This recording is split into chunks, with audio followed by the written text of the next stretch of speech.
Hi friends, இது நம்ம exam tips. நம்ம நீங்கள் பார்க்க போகிறது எஸ்எஸ்சி ஜிடி கான்ஸ்டபிள் 2025க்கான ஃபிசிக்கல் மெடிக்கல் டாக்குமெண்ட் வெரிஃபிகேஷன். இதில் எல்லா ப்ராசஸும் எப்படி நடக்கும், மெடிக்கல் அண்ட் டாக்குமெண்ட் வெரிஃபிகேஷனில் எதுக்கெல்லாம் டேரக்ட் ரிஜெக்ட் பண்ணுறாங்க, எதுக்கெல்லாம் ரீமெடிக்கல் பண்ணுறாங்க, medical points, important medical points, அந்த மாதிரி A to Z இன்ஃபர்மேஷன் வந்து இதில் வந்து ஷேர் பண்ண போகிறேன். சரிங்களா?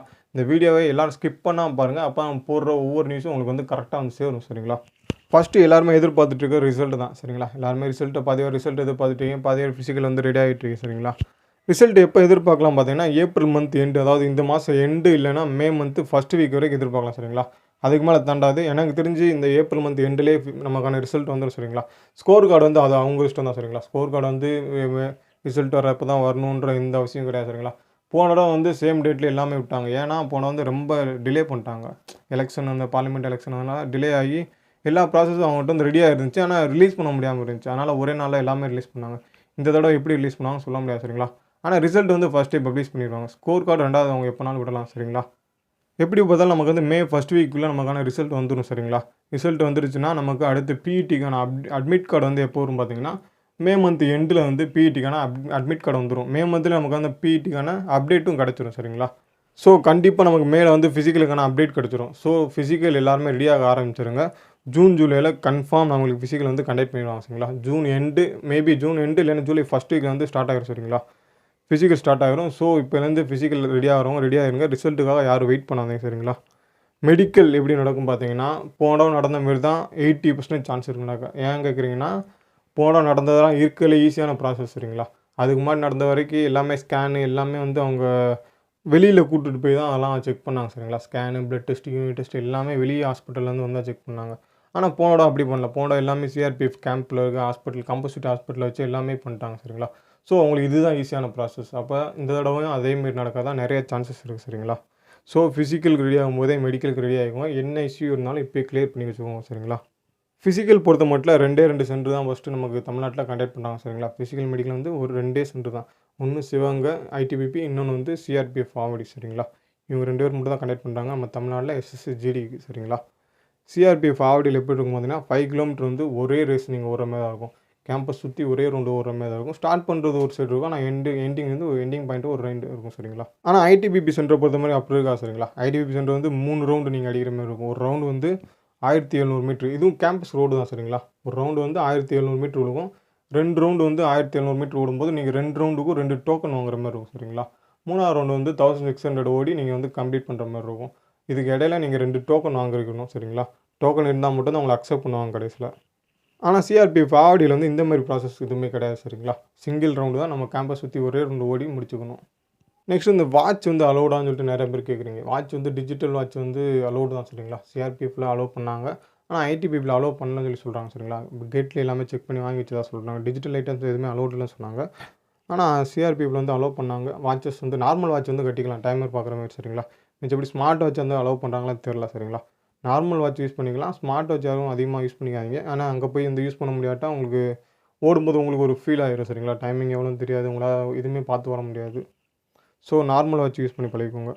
பேட்ச் எத்தனை பேட்ச் விடுவாங்க பார்த்தீங்கன்னா, ஒரு சிங்கிள் பேஜ் தான். சரிங்களா? ஒரு நாளைக்கு போன தடவை எப்படி கூப்பிட்டுருந்தாங்கன்னா 120 பேர் வந்து ஒரு நாளைக்கு கூப்பிட்டுருந்தாங்க. ஸோ சிங்கிள் பேஜை 120 பேருக்கு 80 பேர் தான் வந்து அட்டெண்டன்ஸ் ஆகிறாங்க. ஸோ 80 பேர் வந்து ஒரே பேஜில் ஓடுற மாதிரி இருக்கும். சரிங்களா? பெருசாக கஷ்டமாலாம் இருக்காது. ரோட் ரேஸ் தான். 80 பேர் வந்து அசால்ட்டாக ஓடலாம். சரிங்களா? போன தடவை வந்து சிங்கிள் பேஜாக விட்டாங்க. 120 பேர் வந்து ஒரு நாளைக்கு கூப்பிட்டுருந்தாங்க. அதில் ஒரு 80 பேர் அட்டெண்டன்ஸ் ஆயிருந்தாங்க. 80 பேரை வந்து ஒரே பேஜில் விட்டாங்க. சரிங்களா? ஸோ ஆனால் அதுக்கு முன்னாடி தடவை பார்த்தீங்கன்னா ஒவ்வொரு பேஜாக விட்டாங்க. ஒரு 3 பேஜ் 4 பேஜுக்கிட்ட கண்டக்ட் பண்ணி விட்டாங்க. ஒரு 40 பேர் 30 பேர்னு சொல்லி. ஆனால் இந்த தடவை போன தடவை வந்து அப்படி பண்ணலை. அதுக்கு முன்னாடி தடவை அப்படி பண்ணாங்க. ஸோ இந்த தடவை வந்து சிங்கிள் பேஜாக நிறைய சான்சஸ் இருக்குது. ஏன்னா ஆள் வந்து கம்மியாக தான் கூப்பிட்ருவாங்க. இந்த தடவை அட்டெண்டன்ஸும் கம்மியாக தான் ஆயிருக்காங்க. சரிங்களா? ஸோ வந்து இந்த தடவை பேஜ் வந்து அதிகமாக வர்றதுக்கு வாய்ப்புகள் கிடையாது. சிங்கிள் பேஜ் தான் இருக்கும். இப்போ பார்க்குற இந்த மேப் வந்து ஆவடி. சரிங்களா? ஆவடியில் இந்த மாதிரி தான் இருக்கும். ஸ்டார்டிங் பாயிண்ட் ஒரு பக்கம் இருக்கும், எண்டிங் பாயிண்ட் ஒரு பக்கம் இருக்கும். சரிங்களா? ஸ்டார்ட் பண்ணி அந்த கேம்பஸ் சுற்றி நீங்கள் வாட்டு ஒரு முன்னாடி ஒரு பைக் போகும். சரிங்களா? அந்த பைக்கை ஃபாலோ பண்ணி ஓடுற மாதிரி இருக்கும். சைடில் எல்லாமே சிஆர்பிஎஃப் சோல்ஜர்ஸ் எல்லாமே இருப்பாங்க. தண்ணி கொடுக்குறதுக்கு ஒரு கிலோமீட்டருக்கு ஒன்ஸ் வந்து தண்ணி கொடுக்குறதுக்கு ஆள் இருப்பாங்க. சரிங்களா? ஸோ நீங்கள் வந்து வழி மாதிரி ஓடுறவோ அது எந்த சான்ஸும் கிடையாது. எல்லா ரூட்லையுமே சிஆர்பிஎஃப் ஜவான்ஸ் இருப்பாங்க. சரிங்களா? ஃபினிஷிங் பாயிண்ட் வந்து ஒரு இடத்துல இருக்கும், ஸ்டார்டிங் பாயிண்ட் ஒரு இடத்துல இருக்கும். இதில் டோக்கன் சிஸ்டமே கிடையாது. சரிங்களா? நீங்கள் ஸ்டார்ட் பண்ணி முடிக்கிறது தான், அவ்வளோதான். சரிங்களா? எங்கேயுமே நிற்க வேண்டிய அவசியம் கிடையாது, டோக்கன் வேண்டிய அவசியம் கிடையாது, எங்கிட்ட திரும்ப வேண்டிய அவசியம் கிடையாது. சரிங்களா? நெக்ஸ்ட் நீங்கள் இப்போ பார்க்குறது வந்து மதுரை ஐடிபிபி. சரிங்களா? சிவகங்கை ஐடிபிபி. இந்த ஐடிபிபி சென்டர் வந்து எப்படி இருக்கும் பார்த்தீங்கன்னா 3 டோக்கன் சிஸ்டம் சரிங்களா. ஸ்டார்ட்டிங் பாயிண்ட் இங்கே இருக்குது பார்த்தீங்களா. இந்த ஸ்டார்ட்டிங் பாயிண்ட்லேருந்து நீங்கள் வந்து ஒரு ரவுண்டு ஓடி இந்த டோக்கன் ஏரியா இருக்குது பார்த்தீங்களா. இங்கே வந்து ஒரு டோக்கன் வாங்கிட்டு இன்னொரு ரவுண்டு ஓடி டோக்கன் வாங்கினீங்கன்னா நீங்கள் வந்து 3400 மீட்டர் வந்து முடிச்சிருப்பீங்க சரிங்களா. ஒரு ரவுண்டு வந்து 1700 மீட்டர் சரிங்களா. 2 ரவுண்டு நீங்கள் 2 டோக்கன் வாங்க முடிச்ச பிறகு 3ஆவது ரவுண்டு வந்து இந்த ஃபினிஷிங் பாயிண்ட் ஒன்று இருக்குது பார்த்தீங்களா. அதாவது ஸ்டார்ட்டிங் பாயிண்ட்டுக்கும் ஃபினிஷிங் பாயிண்ட்டுக்கும் 100 மீட்டர் டிஃபரன்ஸ் இருக்கும் சரிங்களா. அதாவது நீங்கள் ஸ்டார்ட் பண்ணதுலேருந்து 100 மீட்டருக்கு முன்னாடியே நீங்கள் வந்து கம்ப்ளீட் பண்ணுவீங்க லாஸ்ட் ரவுண்டு சரிங்களா. லாஸ்ட் ரவுண்டுக்கு எந்த விதமான டோக்கன் கிடையாது. ஃபஸ்ட் ரவுண்டு செகண்ட் ரவுண்டுக்கு மட்டும் டோக்கன், லாஸ்ட் ரவுண்டு வந்து நீங்கள் வந்து கம்ப்ளீட் பண்ணுற மாதிரி இருக்கும் சரிங்களா. ஐடிபிபி பொறுத்த மட்டும் இந்த மாதிரி தான் கண்டக்ட் பண்ணியிருக்காங்க சரிங்களா. இந்த விட எப்படி கண்டக்ட் பண்ணுவாங்கன்னு தெரியல, ஆனால் இது வரைக்கும் இப்படி தான் கண்டக்ட் பண்ணியிருக்காங்க சரிங்களா. நெக்ஸ்ட்டு எல்லாருக்கும் இருக்கிற ஒரு பெரிய சந்தேகம் RFID சிஸ்டம் சரிங்களா. RFID சிஸ்டம் ஒன்று வந்தால் என்ன பண்ணுறது, அது எப்படி ஒர்க் ஆகுது என்னன்னு சொல்லிட்டு யாருக்குமே அதிகமாக தெரியல சரிங்களா. இந்த RFID சிஸ்டம் வந்து மேக்ஸிமம் வந்து ட்ரேட் டெஸ்ட்டு, டெலிகம்யூனிகேஷன் இந்தமாரி இதுக்கு மட்டும் யூஸ் பண்ணியிருக்காங்க. 5 கிலோமீட்டர் ரேஸுக்கு வந்து யூஸ் பண்ணது கிடையாது. நார்த் சைடு யூஸ் பண்ணியிருக்காங்க, நம்ம தமிழ்நாட்டில் யூஸ் பண்ணது கிடையாது. இந்த விட யூஸ் பண்ணுறத பற்றி பேசிக்கிட்டு இருக்காங்க சரிங்களா. மேபி இம்ப்ளிமெண்ட் ஆகலாம், இல்லாமலும் போகலாம் சரிங்களா. இம்ப்ளிமெண்ட் ஆனாலுமே இது பெரிய பஞ்சாயத்துலாம் ஒன்றும் கிடையாது சரிங்களா. ஈஸி தான். நம்ம காலில் இந்த பார்த்தீங்களா ஒரு பேண்டு கட்டியிருக்காங்களா, சென்சார் பேண்டு, இதை வந்து கட்டி விட்ருவாங்க. இதை கட்டிட்டு இந்த நம்பர், இந்த சென்சார் பேண்ட் நம்பர் வந்து சிஸ்டத்தில் வந்து என்ட்ரு பண்ணிடுவாங்க சரிங்களா. உங்கள் நேம் போட்டு இந்த நம்பரில் வந்து இவர் ஓடுறான்னு சொல்லிட்டு என்ட்ரி பண்ணிடுவாங்க. ரெண்டாவது நீங்கள் உங்களுக்கு ஸ்டார்ட் பண்ணதுலேருந்து அங்கங்கே ஒரு சென்சார் கேச்சர் பாக்ஸ் வச்சுருவாங்க 1 கிலோமீட்டருக்கு ஒன்ஸு சரிங்களா. நீங்கள் அந்த பாக்ஸை ஒவ்வொரு தடவை நீங்கள் வந்து கிராஸ் பண்ணும்போது அதில் ஒரு பீப் சவுண்ட் அடிக்கும். அதாவது அதை வந்து ரெக்கார்ட் பண்ணிக்கிறோம், நீங்கள் இவ்வளோ நிமிஷத்தில் இந்த ரவுண்டை வந்து முடிச்சிருக்கீங்கன்னு சொல்லி சரிங்களா. அது அப்படியே சிஸ்டத்தில் ஏறிடும். நீங்கள் ஓடி முடிச்சோன்னே உங்களுக்கான ரிசல்ட் வந்து அடுத்த செகண்டே உங்களுக்கு கிடச்சிடும் சரிங்களா. டிஜிட்டலைஸ் பண்ணிட்டாங்க சரிங்களா. இதில் பயப்படுற அளவுக்கு ஒன்றுமே கிடையாது. இந்த RFID பற்றி பயப்படுற அளவுக்கு ஒன்றும் கிடையாது. இதில் வேறு எதுவும் டவுட் இருந்தால் கமெண்ட் பண்ணுங்கள், இல்லை நம்ம குரூப்பில் கூட கேளுங்க, எக்ஸ்பிளைன் பண்ணுறேன் சரிங்களா.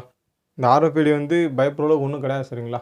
சென்சார் கேட்சப் பண்ணாமல் இருக்குமான்னு சொல்லிட்டு எல்லா டவுட் இருக்கும், ஆனால் அப்படிலாம் எதுவுமே நடக்காது.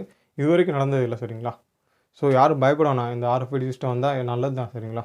பார்க்கலாம் இந்த வட்டம் வந்து SSC GD கான்ஸ்டபிள் இந்த ரெக்ரூட்மெண்ட்டில் வந்து RFID சிஸ்டம் இம்ப்ளிமெண்ட் பண்ணுறதா இல்லையான்னு சொல்லி SSC போர்டு தான் வந்து முடிவு பண்ணுவாங்க சரிங்களா. பாப்பா ஃபிசிக்கல் அப்டேட் வரும்போது நமக்கு அந்த அப்டேட்டும் கரெக்டாக கிடச்சிடும் சரிங்களா. நெக்ஸ்ட்டு இந்த க்ரூஷியல் டேட் சரிங்களா. இந்த க்ரூஷியல் டேட்டுன்றது வெரி வெரி இம்பார்ட்டன்ட். இதை எல்லாருமே பார்த்துக்கோங்க சரிங்களா. இந்த வீடியோவை இந்த இடத்துல மட்டும் யாரும் ஸ்கிப் பண்ணிடாதீங்க. நீங்கள் தான் டாக்குமெண்ட் வெரிஃபிகேஷனில் போய் கஷ்டப்படுவீங்க சரிங்களா.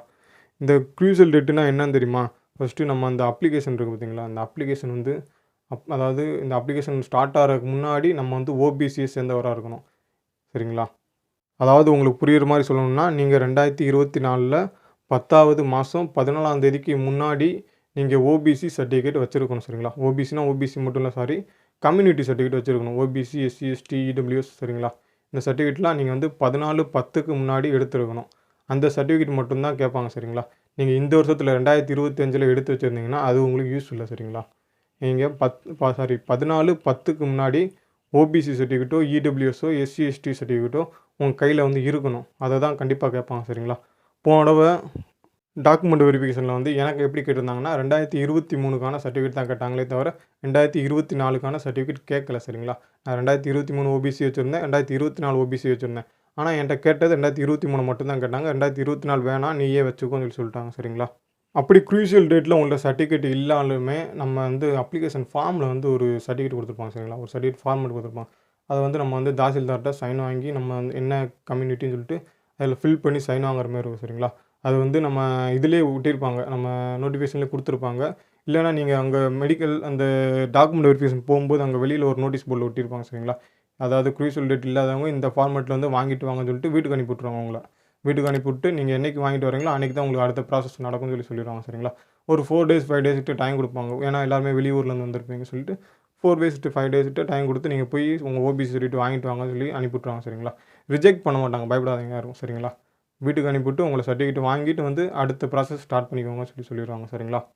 ஸோ இந்த க்ரூஷியல் டேட்டை பற்றி யாரும் பெருசாக ஒன்றும் பயப்பட வேணாம். ஆனால் கன்ஃபார்ம் நீங்கள் வந்து க்ரூஷியல் டேட்டில் உங்களோட சர்டிஃபிகேட் இருக்கணும் சரிங்களா. நெக்ஸ்ட்டு என்னென்ன டாக்குமெண்ட்டில் நம்ம டாக்குமெண்ட் வெரிஃபிகேஷன் அப்போ கொண்டு போகணும் சரிங்களா. அட்மிட் கார்டு, ரெண்டாவது Aadhaar card, smart card, transfer certificate, TC, 10th mark sheet, community certificate, domicile certificate, residency certificate, NCC or NSS sports certificate, affidavit சரிங்களா. இதில் எதெல்லாம் இம்பார்ட்டண்டாக எனக்கு கேட்டாங்கன்னா அட்மிட் கார்டு கேட்டாங்க, ஆதார் கார்டு கேட்டாங்க, ட்ரான்ஸ்ஃபர் கிடையாது, 10th மார்க் ஷீட்டு கேட்டாங்க. நெக்ஸ்ட்டு வந்து கம்யூனிட்டி கேட்டாங்க சரிங்களா. Community, domicile, admit card, Aadhaar card, community, domicile, next 10th mark sheet சரிங்களா. அப்புறம் NCC NSS இருந்ததுன்னா அது. இந்த டாக்குமெண்ட் எல்லாமே மஸ்ட்டு, இதை தான் கண்டிப்பாக கேட்பாங்க சரிங்களா. இன்னொரு ஒரு விஷயம் நல்லா சொல்லிடுறேன் கேட்டுக்கோங்க. எல்லா டாக்குமெண்ட்லேயும் நேம் அண்ட் அட்ரஸ் சேமாக இருக்கணும். அதில் எந்த விதமான குளறுபடி இருக்காத மாரி பார்த்துக்கோங்க சரிங்களா. முக்கியமாக ஸ்டேட்டு, டிஸ்ட்ரிக்ட் மாறாத மாரி வச்சுக்கோங்க. சர்டிஃபிகேட்டில் உங்கள் சர்டிஃபிகேட்லேயோ இல்லைனா நம்ம அப்ளிகேஷன்லேயோ உங்கள் ஸ்டேட்டு, டிஸ்ட்ரிக்ட் மாறிச்சுன்னா நீங்கள் மாட்டிக்குவீங்க. அதுக்கு அஃபிடவிட் வாங்கினாலும் அவங்க அக்செப்ட் பண்ணுறாங்களான்னு தெரியல சரிங்களா. போட நிறைய இஷ்யூ அதெல்லாம் வந்துச்சு. டைரக்ட் ரிஜெக்ட்லாம் ஒரு சிலர் பண்ணாங்க சரிங்களா. ஸோ டிஸ்ட்ரிக்கோ இல்லைனா ஸ்டேட்டோ மாற்றி யாரும் அப்ளை பண்ணியிருந்தீங்கன்னா அதுக்கு என்ன வழிமுறைகள் இருக்கோ அதை வந்து ப்ராசஸ் வந்து இப்போயே ஸ்டார்ட் பண்ணிடுங்க சரிங்களா. டாக்குமெண்ட் சேஞ்ச் பண்ணணும்னா சேஞ்ச் பண்ணிக்கோங்க. அந்த மாதிரி யாரும் வச்சுருக்காதீங்க. அது இது நேம் மிஸ்மேட்ச் ஆகிறதோ இல்லை நேமில் மிஸ்டேக் இருக்குதோ அந்த மாதிரி இருந்தாலுமே நீங்கள் சேஞ்ச் பண்ணிக்கோங்க. டாக்குமெண்ட்டை இப்போயே ரெடி பண்ணிக்கோங்க. டாக்குமெண்ட் வெரிஃபிகேஷன் இம்பார்ட்டன்ட் சரிங்களா. இல்லைனா உங்களை ஒரு 4 நாளில் வந்து நீங்கள் எல்லாத்தையும் ரெடி பண்ணி கொண்டு வாங்கன்னு சொல்லி அனுப்பி விட்ருவாங்க வீட்டுக்கு. அந்த டயத்தில் நீங்கள் ரெடி பண்ணுறது அவ்வளோ ஈஸி கிடையாது சரிங்களா. ஒரு 4 நாளில் எல்லா ப்ராசஸையும் முடிக்கிறன்றது அவ்வளோ ஈஸி கிடையாது. ஓகே, டாக்குமெண்ட் வெரிஃபிகேஷனில் எனக்கு தெரிஞ்ச விஷயம் நான் சொல்லிட்டேன் சரிங்களா. போன இந்த லெவலில் தான் நடந்துச்சு. ஆனால் டாக்குமெண்ட் வெரிஃபிகேஷன் கொஞ்சம் ஹார்டாக தான் இருந்துச்சு சரிங்களா. அதே இது உங்களுக்கு வந்து ஓபிசி எலிஜிபிள் இல்லாமல் நீங்கள் யூஆர் கேட்டகரி எலிஜிபிள் இருந்துச்சுன்னா கண்டிப்பாக உங்களுக்கு யூஆருக்கு மூவ் பண்ணுவாங்க சரிங்களா. டாக்குமெண்ட் ப்ராப்பராக இல்லாதவங்க தயவு செஞ்சு டாக்குமெண்ட்டே ப்ராப்பராக இப்போ ரெடி பண்ணிக்கோங்க.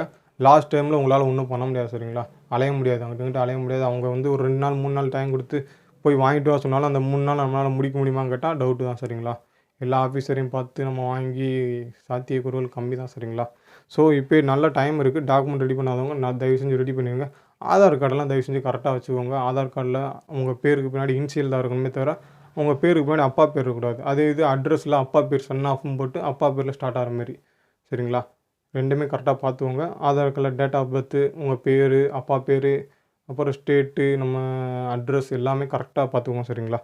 ஏதாவது ஒரு அட்ரஸ் சரிங்களா. அந்த அட்ரஸ் தான் உங்கள் அப்ளிகேஷனில் இருக்கிற அட்ரஸ் தான் எல்லா டீட்டெயிலும் வரணும். அதே இது நேமும் உங்கள் அப்ளிகேஷனில் என்ன நேம் இருக்கோ அதே தான் எல்லாத்துலேயும் வரணும் சரிங்களா. அதை மிஸ்மேட்ச் ஆகாமல் பார்த்துக்கோங்க.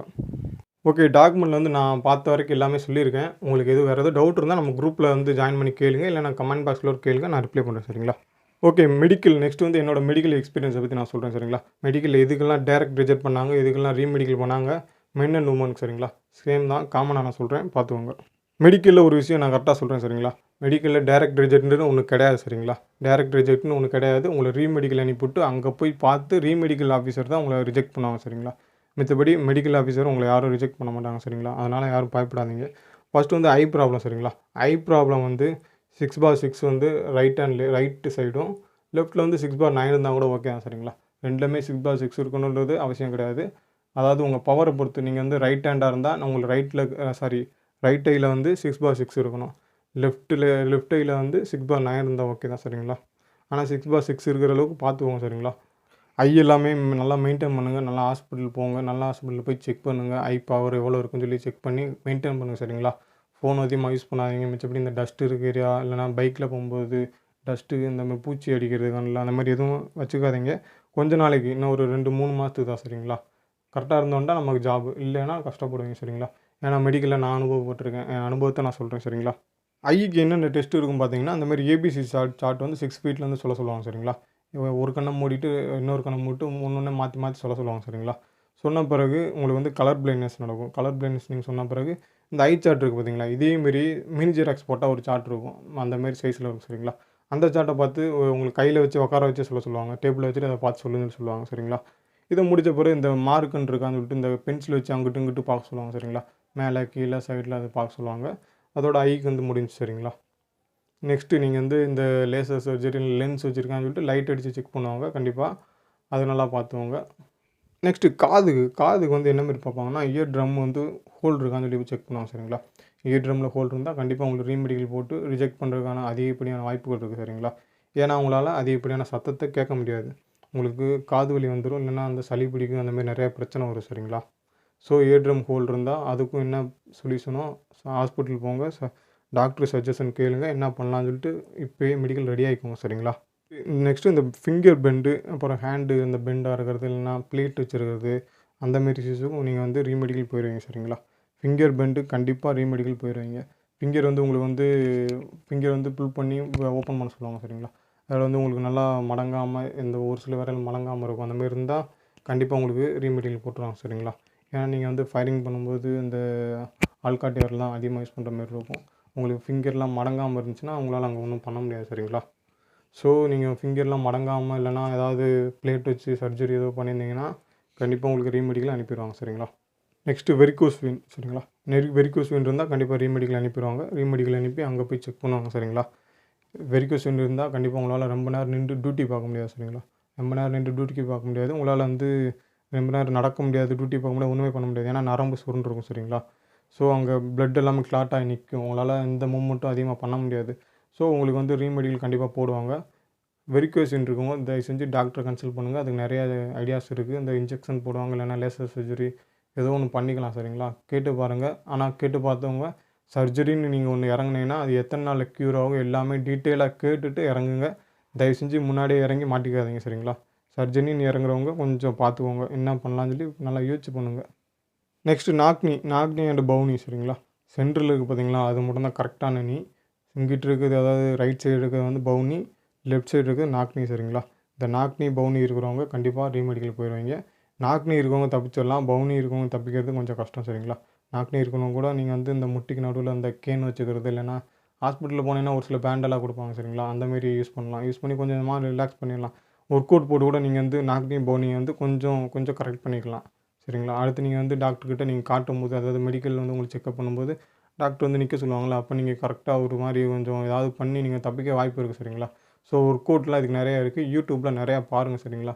பவுனி நாக்னிக்கு ஒர்க் அவுட்ஸ் நிறையா இருக்குது சரிங்களா. அதை பண்ணி கொஞ்சம் கிளியர் பண்ணிக்கலாம். நெக்ஸ்ட்டு ஃப்ளாட் ஃபுட் இருந்தால் உங்களால் அதிக தூரம் ஓட முடியாது சரிங்களா. ஸோ உங்களால் ஓட முடியாதுன்னு சொல்லி உங்களை வந்து ரீமெடிக்கல் பண்ணி ரிஜெக்ட் பண்ணிடுவாங்க. ஃப்ளாட் ஃபுட் இருக்கக்கூடாது சரிங்களா. ஃப்ளாட் ஃபுட் இருந்துச்சுன்னா அதுக்கு என்ன பண்ணலாம்னு சொல்லிட்டு யூடியூப்பில் நிறைய வீடியோஸில் இருக்குது, ஒர்க் அவுட்ஸ் இருக்குது. ட்ரை பண்ணுங்கள், உங்களோட பெஸ்ட்டு ட்ரை பண்ணுங்கள். அவ்வளோதான் நம்மளால் பண்ண முடியும் சரிங்களா. ஃப்ளாட் ஃபுட் இருந்தால் அது வந்து எவ்வளோ நாளில் இது வந்து க்யூர் ஆகும்னு சொல்லி சொல்ல முடியாது சரிங்களா. ஏன்னா ஆல்ரெடி நம்ம வந்து அப்படியே பழக்கமாகிடுச்சு நம்ம கால் வந்து. ஸோ திடீர்னு ஒரு மாதத்தில் வந்து மாறுமான்னு கேட்டால் டவுட்டு தான் சரிங்களா. ட்ரை பண்ணுங்கள், உங்களுக்கு என்ன பெஸ்ட்டோ வந்து கிடைக்கும் கண்டிப்பாக. நெக்ஸ்ட் வந்து பைல்ஸ் சரிங்களா. பைல்ஸ் வந்து கண்டிப்பாக வந்து உங்களுக்கு வந்து ரீமெடிக்கல் போட்டு ரிஜெக்ட் பண்ணிடுவாங்க. இல்லைனா அந்த பைல்ஸ் வந்து என்ன லெவலில் இருக்குதுன்னு தெரிஞ்சுக்கிட்டு கொஞ்சம் சஜஸ்ட் பண்ணுறதுக்கு கொஞ்சம் வாய்ப்பு இருக்குது சரிங்களா. அந்த லெவல் தான் உங்களுக்கு பைல்ஸ் வந்து எந்த லெவல் ரொம்ப ஒரு மாதிரி ஆயிடுச்சுன்னா உங்களுக்கு வந்து உங்களால் எதுவுமே பண்ண முடியாது. அதாவது அடுத்த ஒரு 9 months ட்ரைனிங் வந்து உங்களால் கம்ப்ளீட் பண்ண முடியாது. ஸோ உங்களுக்கு வந்து ட்ரைனிங் அனுப்ப மாட்டாங்க. இங்கேயே வந்து ரீமெடிக்கல் போட்டு ரிஜெக்ட் பண்ண நிறையா வாய்ப்பு இருக்குது சரிங்களா. பைல்ஸ் இருக்கவங்க என்ன பண்ணலான்னு சொல்லிட்டு டாக்டரை கன்சல்ட் பண்ணுங்கள் தயவு செஞ்சு சரிங்களா. நெக்ஸ்ட்டு ஸ்கின் ப்ராப்ளம் சரிங்களா. ஸ்கின் ப்ராப்ளம் வந்து இந்த பரு இது இருக்கிற கூட பிரச்சனை கிடையாது. மிச்சப்படி இந்த சொரியாசிஸ் இந்தமாரி இந்த வெண்குஷ்டம் அந்தமாரி நிறையா இருக்குது சரிங்களா. இந்த வெள்ளை வெள்ளையாக ஒரு மாதிரி உடம்புல வரும், அந்தமாரி நிறையா இருக்குது. ஸ்கின் ப்ராப்ளம் இல்லாமல் பார்த்துக்கோங்க. ஸ்கின் ப்ராப்ளம் இருந்துச்சுன்னா கண்டிப்பாக அவங்கள வந்து மெடிக்கலில் ரிஜெக்ட் பண்ணிடுவாங்க சரிங்களா. ரீமெடிக்கல் அனுப்புனாலும் அங்கேயே ரிஜெக்ட் பண்ணிடுவாங்க. ஸ்கின் ப்ராப்ளம் இருக்கக்கூடாது. ஸ்கின் ப்ராப்ளம் இருந்துச்சுன்னா அது வந்து ஒருத்தர் அதாவது தொத்து வியாதி மீதி கிட்ட சரிங்களா. ஒருத்தருக்கு வந்து இன்னொருத்தருக்கு போகும். அதனால் வந்து உங்களுக்கு ட்ரைனிங் கண்டிப்பாக அனுப்ப மாட்டாங்க. ரீமெடிக்கலில் உங்களை ரிஜெக்ட் பண்ணிடுவாங்க சரிங்களா. ஸ்கின் ப்ராப்ளம் எதுவும் இல்லாமல் பார்த்துங்க. அப்படி இருந்தாலும் நீங்கள் டாக்டரை கன்சல்ட் பண்ணி அதை க்யூர் பண்ணிக்கணும். நம்ம டைம் நிறையா இருக்குது சரிங்களா. ஒரு 2 மாதம் 2.5 மாதம் கிட்ட இருக்குது இன்னும் சரிங்களா. ஒரு எப்படி பார்த்தாலும் ஒரு 20 நாளில் ஸ்கின் ப்ராப்ளம் கண்டிப்பாக க்யூர் பண்ணிடலாம். நல்லா டாக்டரை கன்சல்ட் பண்ணுங்கள் சரிங்களா. ஓகே, மெடிக்கலில் வேறு என்ன டவுட் இருந்தாலும் கமெண்ட் பண்ணுங்கள். இல்லை நம்ம குரூப்பில் வந்து ஃபஸ்ட்டு ஜாயின் பண்ணிக்கோங்க. ஜாயின் பண்ணிட்டு கேளுங்க, நான் என்னனாலும் எக்ஸ்பிளைன் பண்ணேன் சரிங்களா. என்னோடய எக்ஸ்பீரியன்ஸில் நான் மெடிக்கல் டாக்குமெண்ட் வெரிஃபிகேஷன், ஃபிசிக்கல் லெவல்லாம் எப்படி நடந்துச்சு, இந்தமாரி இந்த செக்ஷன் வந்து எப்படி நடக்கும், அந்த டீட்டெயில் நான் கொடுத்துருக்கேன் சரிங்களா. உங்களுக்கு வேறு எந்த டவுட் இருந்தாலும் கமெண்ட் பண்ணுங்கள், இல்லை நம்ம குரூப்பில் ஒரு கேளுங்க, நான் எல்லாம் ஃபுல் டீட்டெயிலாக சொல்கிறேன். இந்த வருஷம் SSC GD physical medical and document verification வந்து ரெடி ஆகிட்டு இருக்கவங்க ஆல் த பெஸ்ட் சரிங்களா. நல்லா பண்ணுங்கள். உங்களுக்கு என்ன டவுட் இருந்தாலும் நம்ம சேனலை ஃபாலோ பண்ணிக்கோங்க, கமெண்ட் பண்ணுங்கள், இல்லை நம்ம குரூப்பில் வாட்ஸ்அப் குரூப்பில் ஜாயின் பண்ணிக்கோங்க. அதில் கேளுங்க, என்ன டவுட்னாலும் நான் கிளியர் பண்ணுறேன் சரிங்களா. இந்த எஸ்எஸ்சி ஜிடி 2025க்கான ப்ராசஸில் வேறு எதுவும் டவுட் இருந்தால் கமெண்ட் பண்ணுங்கள், இல்லை நம்ம குரூப்பில் ஜாயின் பண்ணி நம்ம குரூப்பில் கேளுங்க சரிங்களா. உங்களுக்கு நான் ஃபுல்லாக எக்ஸ்பிளைன் பண்ணுறேன். இது மாதிரி அப்டேட்ஸில் வந்துட்டு நம்ம சேனலை மறக்காமல் சப்ஸ்கிரைப் பண்ணி பெல் ஐக்கனை கிளிக் பண்ணிக்கோங்க. அப்போ நம்ம போடுற வீடியோஸில் உங்களுக்கு உடனுக்குடன் நோட்டிஃபிகேஷன் வரும் சரிங்களா.